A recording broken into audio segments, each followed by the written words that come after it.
শুরু হয়েছে বিপিএলের মহরণ। 17 নভেম্বর 12তম আসরের প্লেট ড্রাফটস।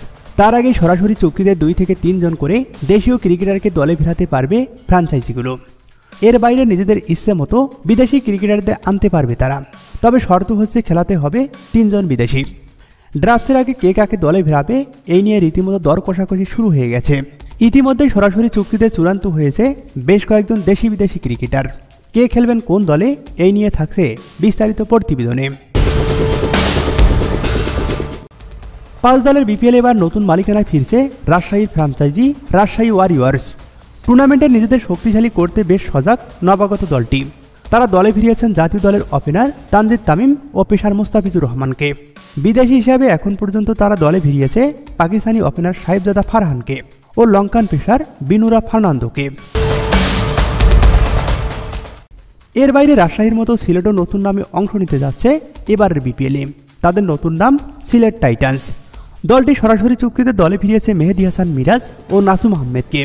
বিদেশি কোটায়ও বেশ কয়েকজন তারকা ক্রিকেটারের সঙ্গে যোগাযোগ রাখছে তারা।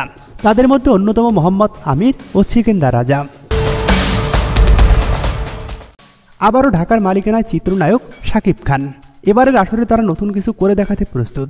তারই ধারাবাহিকতায় তাদের স্কোয়াডে সরাসরি চুক্তিতে দলে ফিরিয়েছেন সাইফ হাসান, তাসকিন আহমেদকে। গুঞ্জন আছে সাব্বির রহমানও খেলতে পারে ঢাকা ক্যাপিটালসের হয়ে।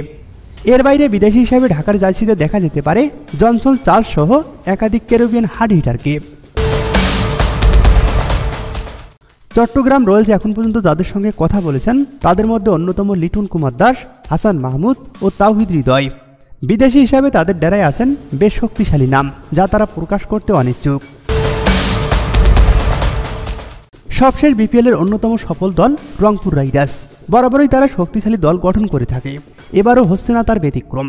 আসন্ন আসরকে সামনে রেখে তারা বেরাচ্ছে একঝাঁক ফ্র্যাঞ্চাইজি ক্রিকেটে ঝড় তোলা তারকা ক্রিকেটার।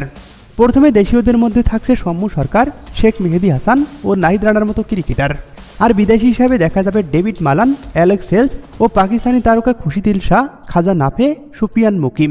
এর বাইরেও কথা চলছে বাবর আজমের সঙ্গে।